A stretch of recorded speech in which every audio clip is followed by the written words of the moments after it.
Secangkir kopi, 1000 inspirasi, bertutur tentang diri sendiri. Sumbernya pun umumnya berasal dari kakek atau kai. Isinya tidak ada maksud untuk menggurui, hanya sekedar berbagi dari anugerah hidup yang diberikan oleh Ilahi.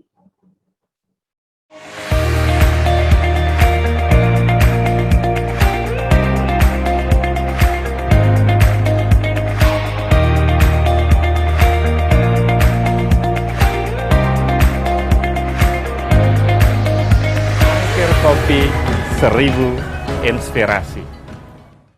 Buatkan pijakan kita agar kalau orang bilang ketika angin begitu luar biasa menghantam kita, kita tidak terbawa arus. Pak Saifuddin, bagaimana cara kita menguatkan akar yang tidak terlihat?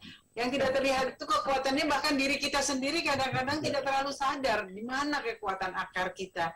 Tapi kalau kita sering nengok, sering bicara, atau sering merawat akar, maka kita pasti tahu sejauh mana kekuatan kita. Diana, pemirsa dan pendengar kita ya, tentu kita ingin tahu dulu yang sesungguhnya akar dalam diri kita itu apa ya, yang bisa menguatkan kehidupan kita, walaupun nanti dalam proses perjuangan hidup kita, ya dalam proses ikhtiar kita itu kan akan menghasilkan dalam tanda petik, karena hukum alam kadang-kadang juga bertutur, artinya apa yang kita usahakan itu akan kita nikmati pada umumnya atau dapat kita petik hasilnya. Walaupun dalam beberapa konteks tertentu juga tidak setiap ikhtiar itu juga menghasilkan sesuai dengan harapan kita.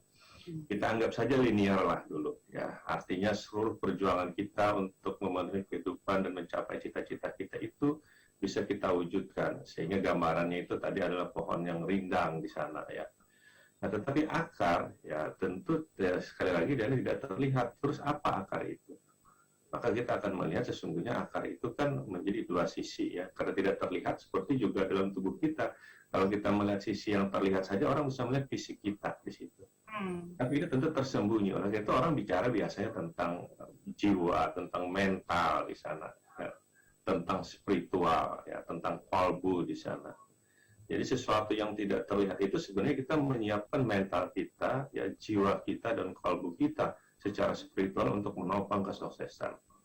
Oleh karena itu memang ya secara alamiah sesungguhnya ya di alam semesta ini sebenarnya mengajarkan kepada kita, di anak pemirsa dan pendengar kita, satu proses. Artinya begini, tidak ada sesuatu yang sebenarnya tidak berproses, karena berproses itu adalah akselerasi untuk menguatkan akar, ya, menguatkan jiwa kita, rohani kita, kalbu kita, dan kemudian tumbuhlah batang, ranting, dan daun itu.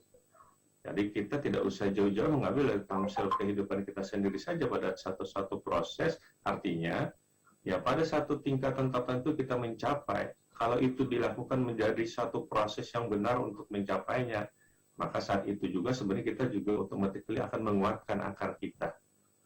Ya, dan kemudian pada saat akar itu kuat, maka di atas itu akan tumbuh dengan subur, dengan bagus juga.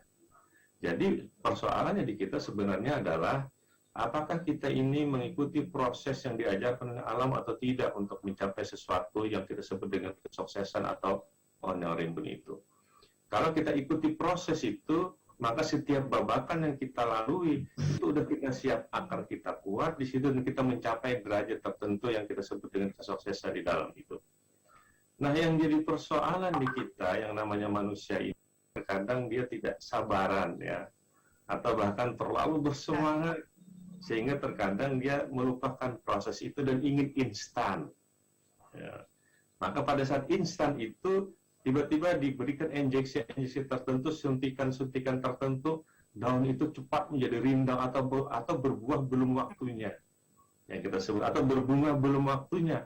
Jadi dia tidak mengikuti proses alamiah di situ, di anak pemirsa dan pendengar kita. Nah, kalau tidak mengikuti proses yang alamiah itulah, maka secara umum hukum alam juga bertutur untuk itu. Inilah yang akan membuat akarnya belum kuat. Sehingga pada saat mencapai derajat kesuksesan tertentu, ketenaran tertentu di dalam hidup kita ya, lalu kemudian dia menjadi hampa kehidupannya.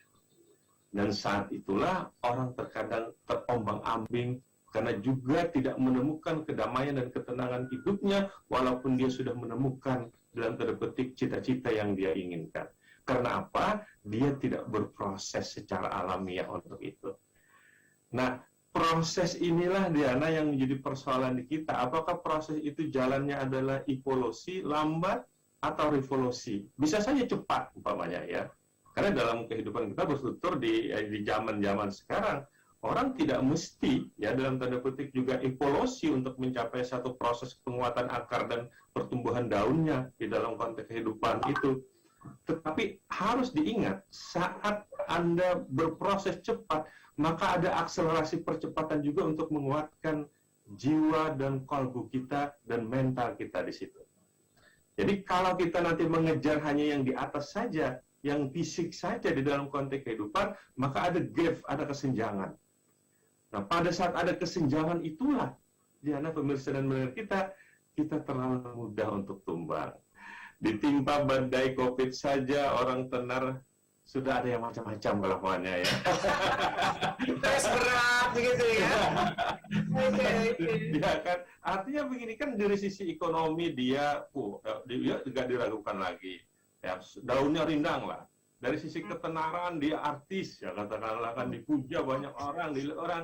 Tapi kan larinya akhirnya ke obat-obatan. Atau berjalan ya setengah bugil di pinggir jalan gitu ya. Yang kita lihat demi viral ya, demi konten ya. Yang kita katakan sering ya orang bisa saja instan, tetapi kemudian dia tidak melupakan untuk mengakselerasikan dalam tanda petik akarnya, tempat dia bertumbuh dan berpijak. Mental, jiwa, dan kalbunya tidak disiapkan untuk itu. Diana. Oke, baik. Artinya ketika kita kuat akarnya, ada angin yang sepoi-sepoi, bahkan angin besar, badai. Kalau akarnya kuat, maka dia cukup meliuk-liuk saja. Malah dengan liuk-liuknya angin, itu sudah memberikan kesejukan ya, memberikan rasa nyaman untuk orang sekitarnya. Tapi kalau akarnya tidak kuat, orang terlihat itu tadi Pak Saiful katakan rindang, pohonnya buah dan bunganya cepat, tapi akarnya tidak kuat. Begitu kena badai, tumbanglah.